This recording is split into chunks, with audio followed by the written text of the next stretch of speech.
Chi tiết Audi Q3 2022 giá hơn 1,9 tỷ đồng tự tin đối đầu Lexus NX300, BMW X1.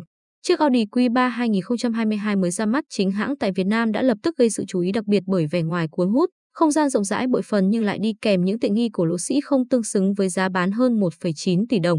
Giới thiệu chung, khác với bản thể thao S-Line xuất hiện tại triển lãm Việt Nam Motor Show 2019, chiếc Audi Q3 2022 mới nhập về Việt Nam mang đến cảm giác hụt hẫng cho nhiều người khi chỉ là phiên bản tiêu chuẩn Q3 35 TFSI với một vài chệch choạc về tiện nghi nội thất.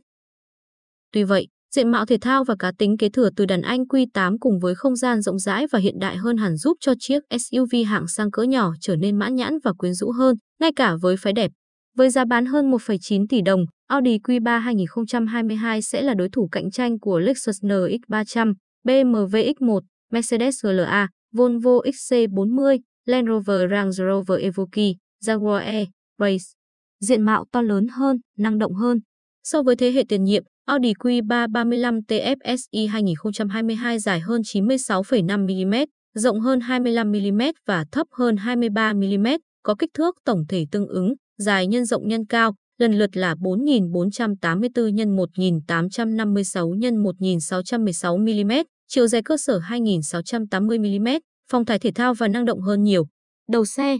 Nhìn từ trực diện đầu xe, khách hàng có thể dễ dàng nhận ra sự tương đồng của Audi Q3 35 TFSI 2022 và đàn anh Q8 nhờ vào bộ lưới tản nhiệt gồm 8 nan dọc mạ chrome sáng bóng cùng với khung viền nổi bật phản ánh đặc tính của một chiếc SUV hạng sang. Ở hai bên là cặp mắt đèn pha có tạo hình độc đáo, với điểm nhấn là dải đèn LED ban ngày mới có thiết kế kiểu cung tên hướng vào trung tâm. Audi Q3 35 TFSI 2022 là bản tiêu chuẩn, chỉ được trang bị đèn pha LED tự động, trong khi LED ma trận chỉ có ở các bản cao cấp hơn. Ở phía dưới, cản trước đã được tinh chỉnh lại, mang hơi thở thể thao hơn cùng các khe hút gió lớn đặc trưng tạo nên một diện mạo mạnh mẽ và năng động. Trên nắp capo vẫn duy trì những đường gân dập nổi nhằm tăng tính khí động học. Thân xe.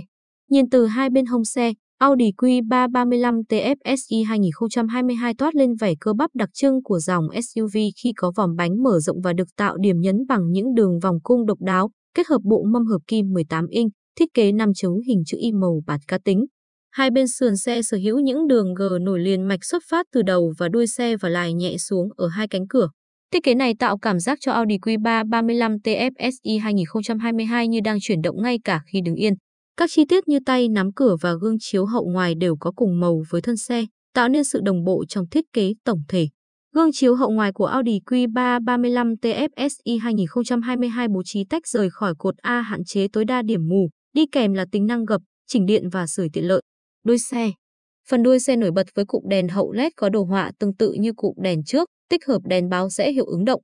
Cản sau thể thao kết hợp với hai hốc gió giả ở hai bên mang đến diện mạo nam tính và khỏe khoắn hơn. Ngoài ra, khu vực này còn có sự xuất hiện của cánh lướt gió trên cao và hệ thống ống xả kép off chrome thể thao, đầy cá tính cùng phong thái hiện đại quyến rũ. Nội thất hiện đại. Nhiều trục cơ sở được kéo dài đạt mức 2.680 mm.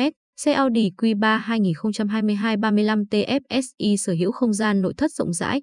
Chưa dừng lại ở đó, chiếc Audi này nhiều khả năng sẽ có tùy chọn cửa sổ trời toàn cảnh giúp khoang cabin thông thoáng hơn.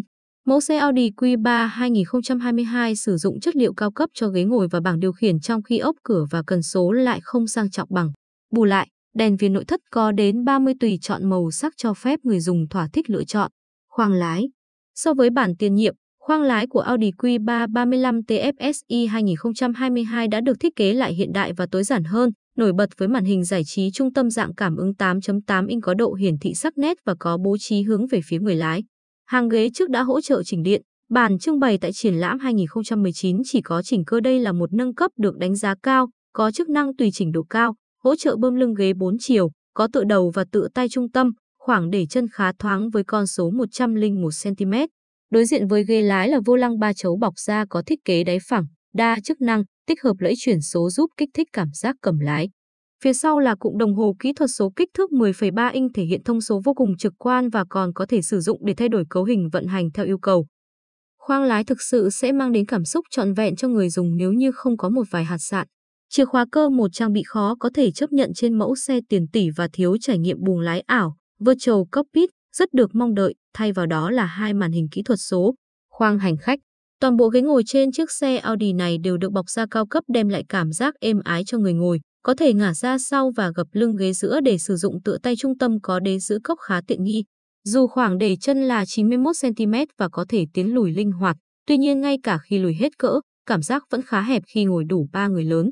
Khoang hành lý Audi Q3 35 TFSI 2022 có dung tích khoang hành lý dao động từ 671 đến 1.359 lít tùy thuộc vào việc gập các hàng ghế sau với tỷ lệ linh hoạt 40, 20, 30. Không gian chứa đồ này lớn hơn Mercedes-Benz GLA nhưng nhỏ hơn BMW X1. Đặc biệt, chủ nhân sẽ không phải tốn nhiều sức khi mở cốp bởi khoang hành lý có tính năng đóng mở điều khiển điện, tiện nghi hiện đại. Chiếc Audi Q3 35 TFSI 2022 mới sử dụng điều hòa tự động 2 vùng độc lập tương tự các đối thủ trong cùng phân khúc, trải nghiệm điều hòa 3 vùng độc lập chỉ có trên các bản cao cấp hơn. Xe cũng thiết kế đầy đủ các cửa gió cho hàng ghế sau, giúp phân phối luồng không khí mát mẻ một cách hiệu quả hơn. Tuy Audi Q3 35 TFSI 2022 là phiên bản tiêu chuẩn, nhưng không vì thế mà thiếu đi những tính năng giải trí hấp dẫn như hệ thống MMI Radio, kết nối điện thoại qua Apple CarPlay, Android Auto, Bluetooth và đặc biệt là dàn âm thanh cao cấp Bang và Olufsen với 15 loa vệ tinh công suất 680W, động cơ và hộp số.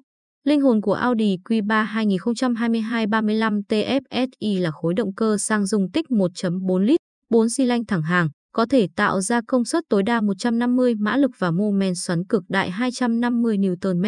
Cỗ máy trên kết hợp cùng hộp số tự động 7 cấp S-Tronic và hệ dẫn động cầu trước, cũng như tích hợp tới 6 chế độ lái gồm Auto, Comfort, Dynamic, Off, Road, Efficiency, Individual có thể chuyển đổi linh hoạt.